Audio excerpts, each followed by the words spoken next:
অরণ্য সুন্দরী ঝাড়গ্রামের রাস্তা এখন আর যাতায়াতের মাধ্যম নয়, যেন মৃত্যুফাতে রূপ নিয়েছে।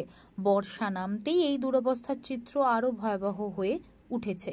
কোথাও বড় গর্ত, কোথাও আবার হাঁটু জল। খানাখন্দে পরিণত হয়েছে ঝাড়গ্রামের গুরুত্বপূর্ণ সড়কগুলি।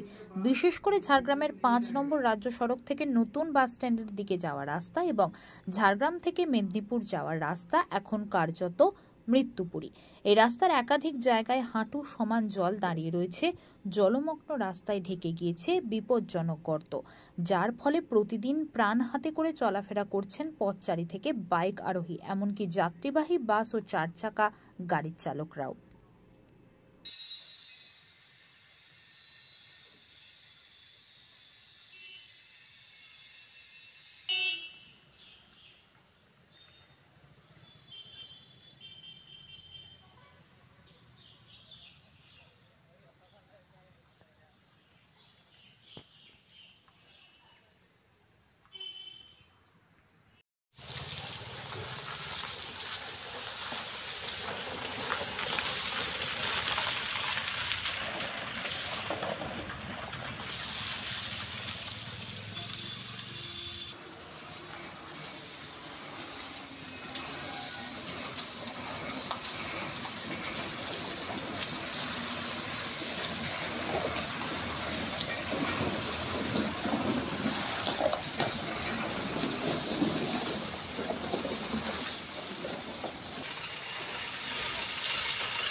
পেছনেই তো গর্ত দেখা যাচ্ছে, জল জমা হয়ে রয়েছে। এটা কোন রাস্তা?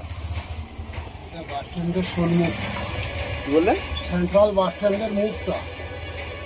কতটা সমস্যা আছে এই রাস্তা নিয়ে? সমস্যা বলতে নেহাতের কম যতগুলো বাস চলছে, 250-300 বাস চলছে, আপ ডাউন করছে 3-4 রান। তার সঙ্গে মোটর সাইকেলের অগণতি মোটর সাইকেল, টোটো, ট্রাক, হাতি গাড়ি, যত রকম যান আছে। তার সঙ্গে সঙ্গে পথচারী, স্কুল স্টুডেন্ট, কলেজ স্টুডেন্ট, ছোট ছোট বাচ্চা, আজকে নার্সারির ছোট ছোট বাচ্চা, কি অসুবিধা হচ্ছে মানুষই অবগত।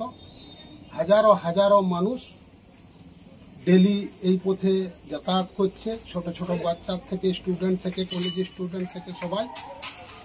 কি হচ্ছে, কি পৌরসভার কি উন্নতি হচ্ছে যে সেন্ট্রাল বাস স্ট্যান্ডের মুখটাই এই অবস্থা। এটা সকলেই অবগত। এখানে চেয়ারম্যান থেকে শুরু করে, এখানে কাউন্সিলর থেকে শুরু করে, যত রকম নাগরিক, যত রকম মানুষ আছে সবাই অবগত। আজ দীর্ঘদিন এই অবস্থা আছে। এর আগে এখানে দুনিয়ার নোংরাগুলা ফেলে দেওয়া হয়েছিল, দুনিয়ার যেগুলা ডাস্টগুলা। আমি মনে করি এই সম্মুখটাই থেকে আমি মনে করি যে এখানে ধুলার থেকে কাদা ঢের ভালো, ধুলার থেকে কাদা অনেক ভালো। মানে উন্নয়নে ছিটে ফোটা নেই বললেই চলে। ওটা তো নাই, ধুলার থেকে কাদা ঢের ভালো। এখানে বসে